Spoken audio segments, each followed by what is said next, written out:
Dari tim Liquid hilang dan bahkan kali ini Soju Harusnya masih aman. Oh, kena lagi. Abyssal Arrow yang memancing flicker dari Soju. Ini lumayan banget. Karena Badang nggak akan ada initiate flicker di turtle selanjutnya. Wah, rugi sih. Rugi banget sih. Karena cuma perlu satu Abyssal Arrow gitu untuk ngeluarin flickernya. Sedangkan di atas... Wah, Abyssal Arrow komik kembali. Dan kali ini Klah bakal jadi korban? Nggak, sepertinya masih bisa selamat untungnya. ya, ada Ramichi ya yang show off. Yang ngebuat akhirnya teman-teman dari tim Navi MY lebih prefer buat disiplin mundur aja. Preparation mereka bakalan panjang banget nih di objektif turtle. Tapi ini yang mahalnya nih. Karena Vavau dapetin platingan goldnya dan kali ini fight kembali terjadi. Langsung ditabrak ya dengan Revitalize yang sudah ke-trigger. Ini lumayan. Karena memang kelihatan dari item pertamanya Bane juga ternyata keluar X berarti mainnya damage fisik ya, bukan yang magic. Dia coba untuk maksimalin agar bisa ngenetralisir suasananya juga di momen 1v1 dengan adanya Moskov. Dan ini yang menarik ketika teman-teman dari Liquid mereka mau coba untuk maksimalin kontestasinya di area turtle juga. Kena row. Ini nggak bagus sih kalau memang mau dipaksa kontes ya. Teman-teman Navi MY, Hayabusa pun jauh banget. Jadi kayak harus delay aja dan hati-hati dengan Abyssal Arrow.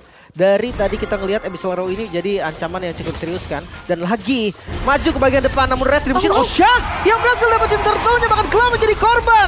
Maju lagi di bagian depan dengan Infernal Pursuit. Bisa langsung nge-bait juga Prickle dari Syah. Masih bisa mundur, kabur lagi. Dapli catch defensif yang bisa memberhentikan team fight-nya.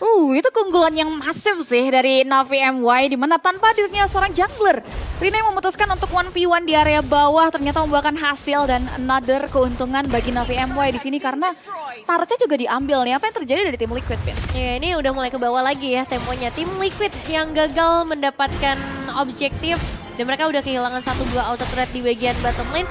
Yang sebenarnya secara teori harusnya Moskov ini bisa lebih unggul sih di arah lane menurutku dengan range yang lebih jauh. Tapi memang gangguan dari Rina ini yang masih belum bisa dihentikan dengan 3 total point kill lah. Harus ada jawaban atas Rina. Shadow kill, itu dia gak bisa kemana-mana lagi.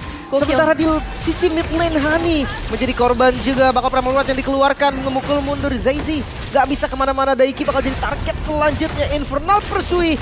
Arah yang salah sepertinya karena Onward berhasil connect lagi dan gak bergerak. Daiki menjadi korban kedua. 2 pemain hilang dan what a 1v1 situation dari seorang Rina yang again jadi nightmare sebenarnya buat Moskovnya. Ya, ini nggak berhenti sih dan memang secara itemizations pun udah enak banget gitu ke arah Hayabusa karena nanti bakal lebih cepat juga jadi itemizations dan selama belum ada Winter Crown ini bakal susah buat nge-stop pergerakan dari Shadow Kill-nya.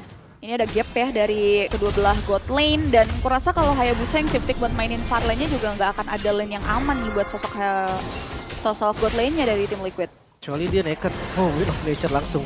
Gak enak sih. Tapi Row connect kembali Soju.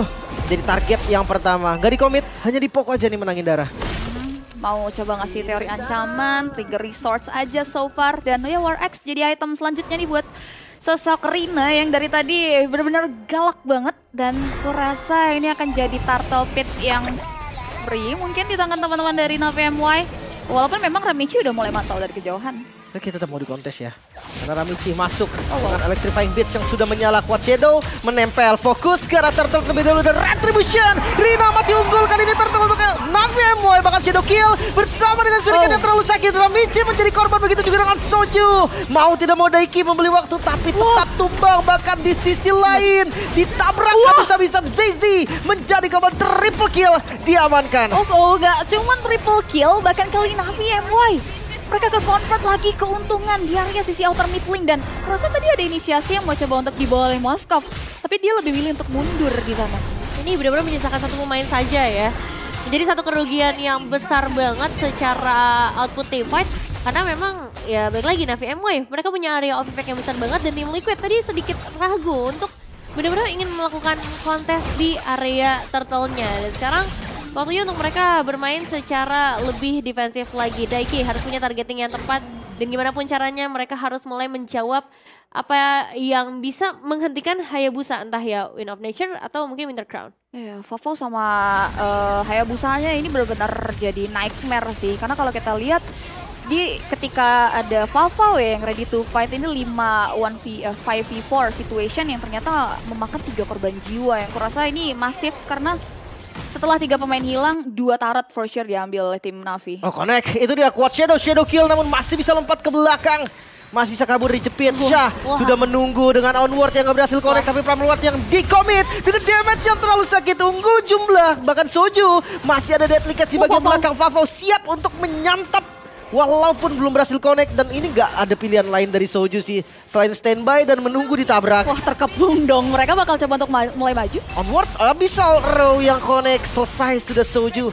Gak bisa kabur lagi. Inner turret di bagian bottom lane pun hilang. Ini comfort setup yang manis sih dari NFMY. Karena masalahnya dari tadi kalau kita lihat Selenanya ya.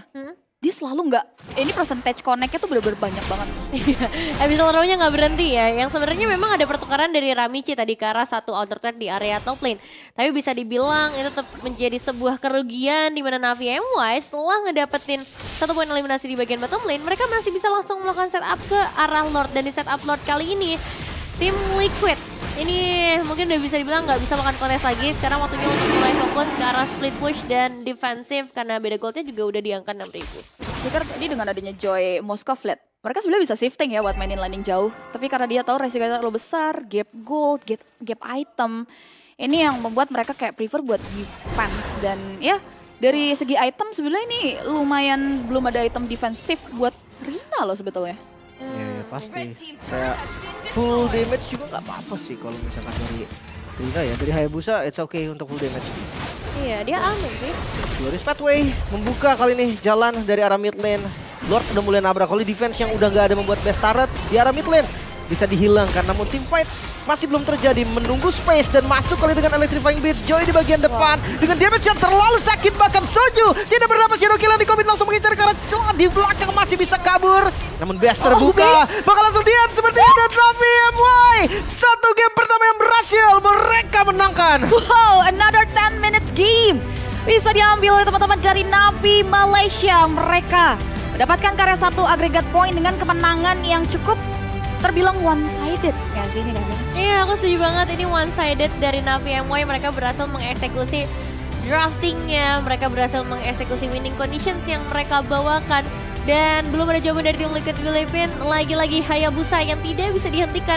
Ini ngebuat mereka sangat kewalahan. Entah itu dari objektif besar kayak turtle-nya atau dari objektif turret. Karena ingat, Bane ini satu sosok yang bisa nge-push turret dengan sangat cepat. Ya. Wah ini game cepat lagi ya. Iya. Dan lurus lagi dari mid lane lagi loh. Ini bahaya mid lane loh. Udah 3 kali memakan korban ya dari mid lane. Tapi gue ngelihat dari draftnya pun ketika Joy-nya nggak dapat space farming, Moskov nggak dapat space farming, memang udah dead end sih. Ya serba salah ya momennya. Apalagi tadi kayak secara komposisi hero juga kayak lack of high ground defense, kayak area of effect-nya juga minim. Kita tahu kayak damage range dari Valentina, Moskov itu kayak memang sependek itu, dan ini butuh banget space dan itu yang nggak bisa diberikan sih. Dan yang amaze-nya adalah ini bisa dibilang kayak comfort strat nggak sih Vavo dengan Bunny-nya, kan ini jadi satu comfort hero ya yang dimana lagi-lagi works loh, belum bisa kejawab. Iya, sangat works ya. Sebenarnya juga cukup mengejutkan sih menurutku karena secara laning dengan hadirnya Moskov, Benny udah lumayan ke pressure di awal. Tapi ketika udah ada pertukaran laning dengan ya bergesernya Povius, ini semua udah mulai berbeda. Dan terbantu dengan Hayabusa yang melakukan split push juga di bagian bottom lane, Moskovnya jadi ke pressure banget dan itu jadi titik balik dari tim Liquid Philippines. Bani menang lawan Moskov ya Bani ya? Enggak, Moskov lawan Bani. Oh jadi Moskov menang? Di awal ke Di pressure. awal. Ini kenapa kayak... Nanya. Ya kalau menurutku dari game tadi, Oke. Moskovnya berhasil nge-pressure Bane. Tapi pas udah pindah lane, ya beda cerita. Oke, ya oke. Boleh. Emosi banget ya kalau dia menim ya. Nanya dulu kenapa? Orang nanya kan, nanya biasa loh. Ini adik kakak ada aja. Pressure ini. helikopter Pak, tolong Pak. Ini standby helikopter loh. Boleh nggak kita panggil aja kali ya? Saya tertekan Pak. Saya nggak boleh nanya Pak. Helikopter. Untuk menutupi ketertekanan lu, mending kita bisa panggil nggak sih helikopternya? Boleh. Lem Nepin. Boleh. Kita panggil kali ya. Ayo Cipi dulu kali ya. Gue lagi. Ini ada aja loh nih kakak adik lo tinggal Nggak lagunya. bisa, Pak. Udah lah kita panggil aja lah Nggak ini bisa, lah. Pak. Mana lah helikopternya? Ayo. Nah, itu dia sini. Ini Kita bahas helikopter juga highlightnya tahu dulu. nih. Orang nanya doang diomelin loh ini. Nah, hindar dulu Pin. Bahaya Pak. Udah jaga-jaga tadi. Coba ya highlight nih sekalian nih. Let's go lagi Aduh. lihat ya. Devin Oke. akan menjelaskan nih Siapa yang salah dari tim Liquid PH? Udah belum ya pingnya? Coba, ini udah jalan highlight. Yaudah, ini kita bakal melihat dari momen 2 menit pertama dulu ya, di mana memang ada pertukaran poin eliminasi yang berhasil dilakukan oleh kedua belah tim. Dan posisi Daiki, Povius di awal, ini jadi salah satu alasan ya kenapa dia diperebutkan banget gitu. Entah diperebutkan atau masuk ke arah banning ya karena zone out dan power damage-nya itu besar di awal. Tapi yang jadi masalah dan ancaman juga Hani sih. Hani dengan Abyssal Arrow-nya. Tapi untuk perebutan di area turtle kali ini, Syah yang berhasil nge-secure ke arah turtle. Posisi dari Navi MY sebenarnya ini mereka ngebebasin banget Vava untuk ngedapetin banyak wave inian. Jadi salah satu alasan dia bisa punya output damage sebesar itu. Tapi di area objektif mereka juga cukup fokus ya dengan mengambil beberapa poin. Tapi jangan lupakan juga tadi di bawah ada satu solo pick off ke arah seorang Klah. Dan itu yang memberikan efek sampai ke arah mid game. Sampai Klah akhirnya nggak bisa terlalu optimal dengan 3 item utamanya. Dan spesialnya Bane di arah gold lane ini selain dari segi output damage ada defensif juga. Dan leakage-nya bisa memukul mundur siapapun. Dan di momen ini terlihat sedikit bingung juga buat Zaizi untuk masuk. Karena masalahnya di area tengah itu udah ada Ramichi yang terjebak sebagai pemegang retribution, gagal dapetin ke arah objektif. Dari momen ini sebenarnya tidak ada kata lain selain melarikan diri ya. Mengingat udah ada Delicate juga yang langsung menyusul. Tapi untuk melarikan diri juga nggak mudah. Rina dengan permainan Coach Shadow-nya selalu bisa menusuk sampai ke bagian belakang. Bahkan satu tembakan saja dari Vavau itu nyawa Zaizi yang udah terbatas bisa langsung dihilangkan. Dan aku suka banget makro gameplay yang dimainkan oleh Navi MY juga. Mereka tahu banget gimana caranya bisa nge-pressure ke arah seorang Klah dan dari tim Liquid Filipina yang mencoba untuk ngejawab itu dengan split push dari seorang Joy. Ini juga nggak bisa terlalu maksimal karena ingat movement dari Hayabusa ini juga nggak terlalu lama yang ngebuat mereka bisa follow up dengan cepat juga terhadap split push yang terjadi. Dan next kita bakal kembali lagi melihat Abyssal Arrow yang tidak pernah berhenti untuk memberikan gangguan dan masuk ke arah momen finishing satu Lord saja ya yang mereka butuhkan. Karena memang power zone out-nya menurut aku sudah sangat besar sih. Area of effect dari Raimundo tinggal buka Glorious Pathway saja sebenarnya. Dan secara output damage pun maksimal. Satu shadow kill langsung bisa nge-trigger 3 pemain. Langsung bisa sekarat juga. Dan that's it. 10 menit 30 detik. Ya. Ya masih di around 10 menit ya. Ini 3 game loh. 3 kali around 10 menit. Luar biasa ya. Oh, ini gokil sih, kayak terlalu heavy resource juga ya. Tadi ada damage dari Trouble Ward, ditambah lagi ada Deadly Catch, ditambah lagi tadi momen dari Hayabusanya juga Shadow Kiro. Kayak stick team fight inilah yang ngebuat akhirnya mereka kayak sulit mau fokus kemana karena semuanya impactful. Bingung nggak kalau disuruh pilih MVP? Enggak sih. Saya sih enggak. Gue belum jawab. Ya kalau saya enggak. Salah lagi. Emang siapa? Selena. Kalau menurut Lim siapa? Ini kalau by rating atau by gue? Kalau by gue Selena. Kalau by rating Haya lah. Selena. Kalau menurut Cipi? Vavau mungkin. Vavau ya. Ya kalau Nepin? Vavau. Kalau Nepin? Gold lane. Iya. Ini ya berarti. Iya mungkin. Oke, Ini kan menurut iya. opini. Cuma make sure loh. Iya gitu kan soalnya. Iya. Nanyanya tuh kayak intimidating. Oke kalau gitu kita bakal langsung lihat ini dia MVP-nya. Kita geser. Ha! Bisa ternyata kalau sendiri. Aku kira gak bisa. Dan Gak bisa sendiri. harus bertiga. MVP ayo MVP. Aku bisa digeser balik ya. Jadi gimana? Kesini. Dari sini. Dari sini kembali. Kalau tadi Udah bener. Udah bener. Lim yang kebalik. Oke. Ini oke. 1, 2, 3. Ah bisa. Ini dia. Oke. Mau lihat MVP doang capek banget. Banyak aksi di sini. Banyak aksi ya. Bane ternyata yang Yeay. kali ini menjadi MVP dari Vavau. Tapi tadi menurut Lim siapa? Selena. Bisa kita ubah jadi Selena MVP-nya. Oh bisa. Oke. Bisa. bisa. Nggak bisa ternyata. Kemarin bisa. Kemarin bisa. Gak bisa. Kemarin dong bisanya itu. Asetnya susah katanya. Kejar waktu ya. Langsung ditutup. Kejar setoran nih. Tapi masalahnya kalau ngomongin Bane ya. Tadi gue sempat mikir, oh jangan-jangan ada Bane Magic. Kan kalau misalkan record nih, kita ngomongin record. MPL Indonesia season 7, Bane Magic. Gold Lane, Magic. Tapi ini ngambilnya ke fisik ya. Mungkin Nevin dari mata analis Nevin punya sesuatu yang lain tentang Bane. Dari mata Nevin bagus. Iya, kita tahu bagus. Oh ini mau diganti nih MVP-nya. Oh bisa. Bisa ya. Nggak spontan bang, nggak seru. Uhui gak uhui. Kecewa Tadi saya, maunya Pak. siapa? Requestnya siapa? Selena. Bisa. Kita ganti Selena ya kan? Coba ya. Bisa kan? Oh, oke. tuh. Cibi mau ganti lagi, Cibi. Oke. Mau ganti lagi. Kata orangnya, gue ada aja loh ya kerjaannya ya. Enggak, tapi Selena jelas loh. Dari Iya, awal, iya. Abyssal Arrow-nya loh Setuju itu. juga sih Selena. Yang makan terus kan. Nah, ini Flexing. baru nih. Inspire, Walder's Blessing. Ya. Berarti menurut Lim, Vavau nggak deserve MVP? Untuk match ini? Iya. Enggak. Eh, Enggak. Iya, Ya iya, Serena lebih perform. berarti ditarik lagi tadi. Iya, makanya kan gue minta ganti, Han. Oh iya. bener. Iya. Tapi ngelihat dari emblem sebenarnya sekarang udah banyak yang pakai Walder's Blessing ya, daripada Seasonal Hunter lebih banyak. Karena ya memang bukan Serena jungle, tapi dia bisa cepetin jungle. Itu yang bikin orang-orang pada pakai talent keduanya Seasonal Hunter.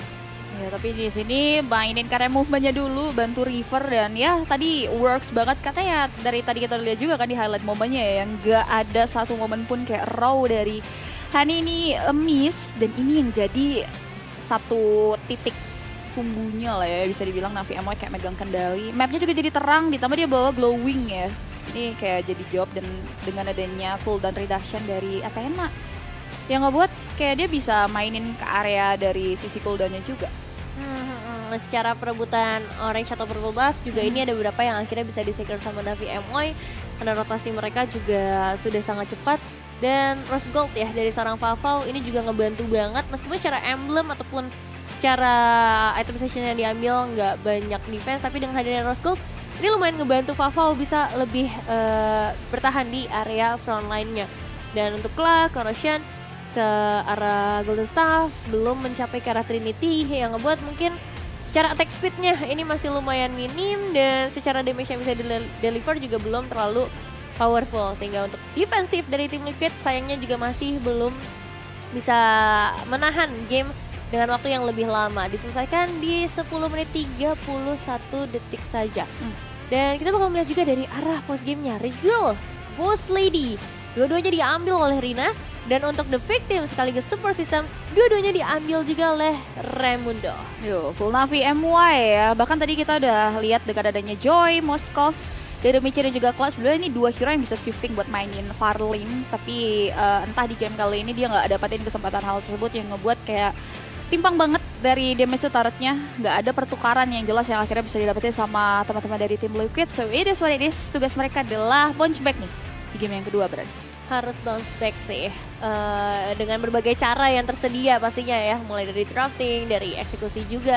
Karena sebenarnya kalau ngomongin 5 hero yang dibawakan oleh tim Liquid, ada plan yang mungkin bisa saja works ya, dengan hadirnya Popheus tadi di awal sangat mengganggu early gamenya mereka. Sebenarnya udah lumayan secure, tapi buat Salfok di sama klan. jawaban Hayabusanya nggak ada. Kalau persen team fight participation kayak nggak dikasih kesempatan juga kan buat ikut team fight. Karena killnya juga cuma 3.